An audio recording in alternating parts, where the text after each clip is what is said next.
So we're going to start with managing extreme disruption in our work and life.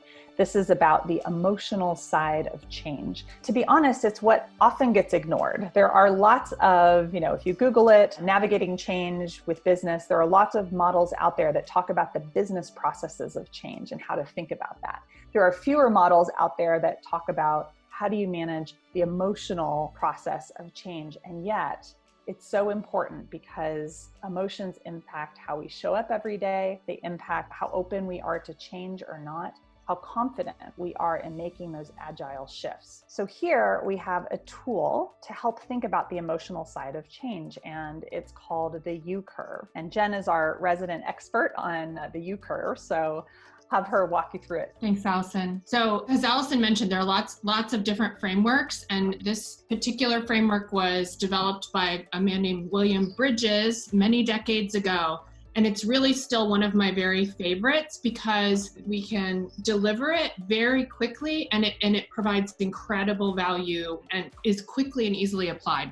So let's walk through the U. When a big change first happens, and I'm sure many of you can think of moments in the last 2 weeks related to the crisis where it really hit you, right? And in that moment, you kind of got the gravity and the breadth of the change. And a first response that a human system feels in a U-curve is shock. And it truly can kind of knock you off center where you are not steady. You're not thinking well. You are knocked off of productivity, right? And you're really just kind of trying to get your brain around the new change. It's really not a time where you're particularly effective, for sure. What happens next from shock is resistance. So once our brains have an opportunity to actually get the gravity and the breadth of a change, we get a little bit pissed off. We actually get a little bit angry and a little bit frustrated, and even some anxious feelings come up.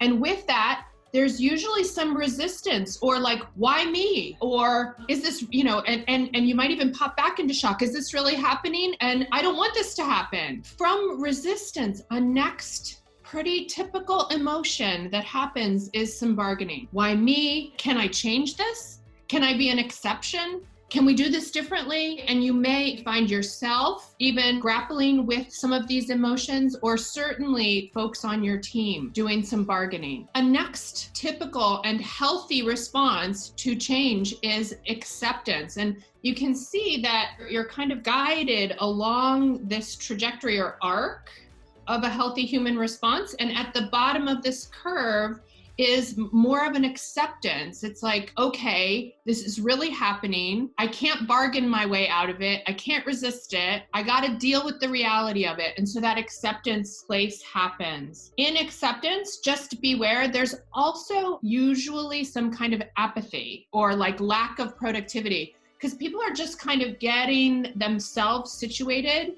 in that new reality. What comes next is a curiosity. And this is, healthy human brains will start to ask new questions. They'll start to do research into new areas. They may start to build new skills and capabilities. They may start reaching out to you more often. How can I help? All of that curiosity about how they can activate in a new environment or a new situation. And then finally, the curiosity gets a little more organized and we see a new role for ourselves. We actually see a new pathway for taking action. Again, healthy human change. It can be small, it can be big. You are seeing this at a pretty grand scale right now, all of you. You're not only witnessing it, but experiencing it for yourselves. And there are some best practices on this U-curve. One of the most important things to think about is if we can acknowledge and recognize and activate one another's strengths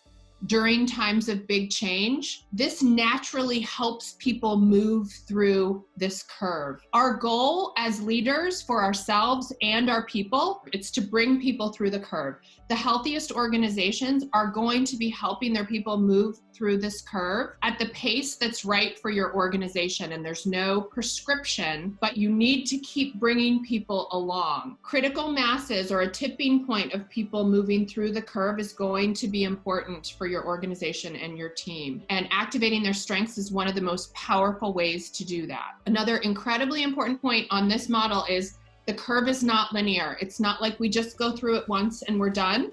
It's not like we go through those steps in order. That's not how it happens. This is social science. It's a little bit messier. You probably can notice that you're different places on the curve as the day moves through. So you have to be patient in kind of really coding where you are on the curve, where your people are on the curve, and continuing to help them through. Everybody has individual needs clearly, and we all have very unique situations happening. So the levels of empathy and kind of customization around how we lead people through the curve are critical. Transparency is another thing that helps folks move through the curve more quickly. If you can overshare information, overshare your perspective, continue to be clear and transparent about what you know and what you don't know, you will have a tendency to activate people's emotions moving through the curve more steadily. And then, of course, always,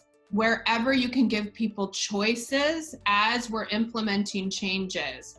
This is another powerful way to get people moving through the curve. One of the most important parts of the curve is that people feel agency again. They feel less like a change is happening to them, but rather that a change is being initiated from inside of them or intrinsically. I am choosing now to activate myself and lead in this change differently. That's really what we're aiming for. So the more choices we can give people, the better. As you're watching this webinar, you might want to just press pause right now and really ask yourself, where am I on this curve with all that I'm experiencing in the last week or so? And then also, where is my team? Where are my coworkers? Where's my direct report? And just get in touch with where you are and the folks you're working with are along this curve. As Jen mentioned, it's so important that each of us paces through it individually and that we meet people where they are on this curve. So the first step in that is taking a minute to just recognize